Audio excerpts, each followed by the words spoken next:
We turn to Republican Senator Marco Rubio, who joins us from Miami, Florida. Welcome, Senator. I want to start with former Director James Comey. He will testify in front of the Intelligence Committee, which you are on. What do you want to know from Director Comey? Well, obviously, look, these media reports that are out there raise questions that deserve answers. What did the president say? Did, in fact, you keep memos? What do those memos say, and why did you write them? And what was your feeling? And the American public deserves to know the answers to that. I think that's fair to the president. I think that's fair to former Director Comey, and I think that's fair to the country. What did you make of the New York Times report, which apparently came just from the notes taken by the White House note takers in the meeting between the president and the Russians, in which the president said, "I just fired the head of the FBI. He was crazy, a real nut job. I faced great pressure because of Russia. That's taken off." Well, I haven't seen the notes. I told people earlier this week I had a conversation with the White House. People that were in that meeting, they denied that anything had been said in that meeting that could compromise sources, methods, or information with regards to intelligence. They said there were no transcripts. They said there were notes. I encouraged them to make those notes available to the committees.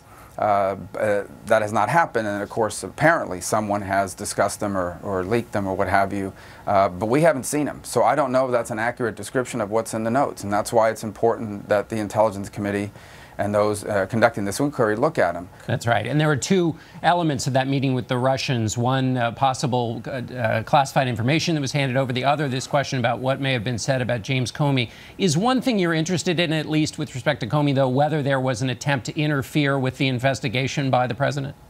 Well, look, that's a relevant question that needs to be asked and it needs to be answered. But the question is, how are they asked and answered? Do you do it through the press, or do you do it through the processes that are now moving forward? Director Mueller, or former Director Mueller, has now been appointed. I think virtually everyone has full confidence that he's going to conduct a thorough and fair investigation and a look at all of these things and give answers.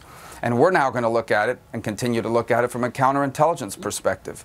And that's our job. I wanted to get your response to something the White House said about Director Comey that bears on foreign policy. Sean Spicer, the press secretary, said that by grandstanding and politicizing the investigation into Russian actions, James Comey created unnecessary pressure on our ability to engage and negotiate with Russia. Do you think that's right?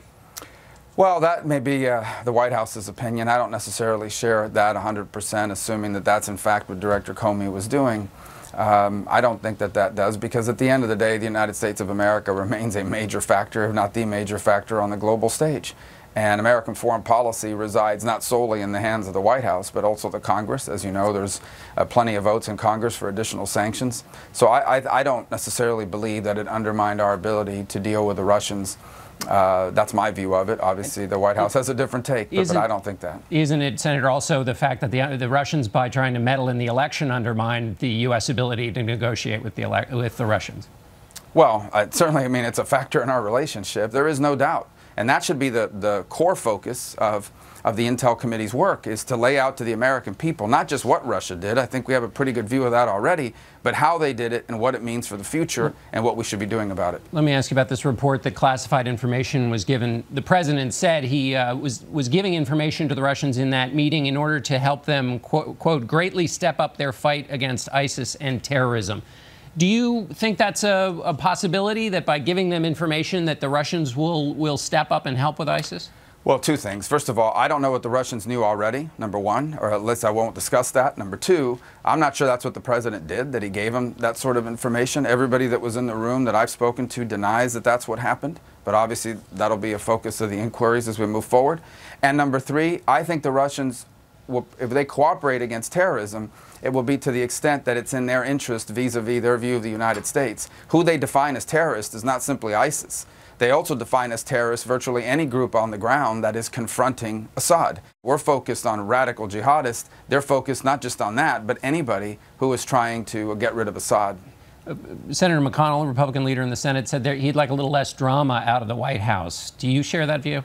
Well, look, I mean, I don't understand why people are that shocked. This president ran a very unconventional campaign. I was there for a big part of it at the beginning, alongside being one of his competitors. And that's what the American people voted for. And in essence, you know, this White House is not much different from the campaign. I mean, people got what they voted for. They elected him. Obviously, it's in the best interest of this country to try to help him succeed. As far as the drama is concerned, yeah, I mean, it's unique. It's different from anything we've ever confronted. I think our job remains to do our work We'll have to deal with these issues. These issues come up, these questions every single day. And I do think the White House would benefit from some systems in place that perhaps avoids some of the unnecessary friction points that come up on a daily basis. But this is also the political environment we now live in, too. I mean, politics are covered this way. And politicians also behave in this way because they know they can get attention for saying things one way or the other. It's just the way politics has moved. I don't think it's good for the country, but that's where we're headed for now, apparently. Let me ask you a question about how you see the Trump administration and the message they send about human rights. On the one hand, this week, the administration sanctioned 8 Venezuelan judges.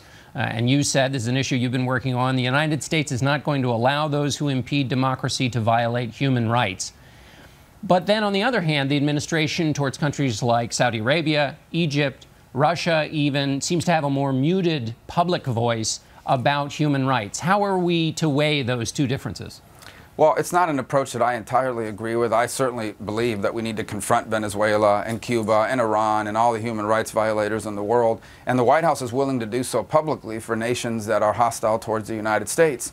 They believe, and it's a point of disagreement, but they believe that on the countries that are cooperative with us on other issues, like Saudi Arabia, like Egypt, we should privately confront them on the issues of human rights, that you'll get a better result that way. Now, I have a different take on it. I believe human rights are important for us to speak about publicly. The human rights activists in those countries would agree because they're demoralized when they don't hear it. But in fairness, the White House has gotten results. I remember raising the issue of Aya Hijazi repeatedly with the White House. They raised it in private with Egypt. She was released. Sandy Fangilis was being held unjustly in China. I raised it with the White House. They raised it privately with the Chinese. She was released. So I do want to acknowledge they have gotten results through their approach. But I think from a broader perspective, I disagree with it. I've told them that. They know that's a point of disagreement with me because I believe that these countries, Egypt, Saudi Arabia, and the like, are not sustainable in the long term if they continue to systemically violate the rights of their people. Okay. Senator Marco Rubio, thanks so much for being with us. Thank you. Thanks.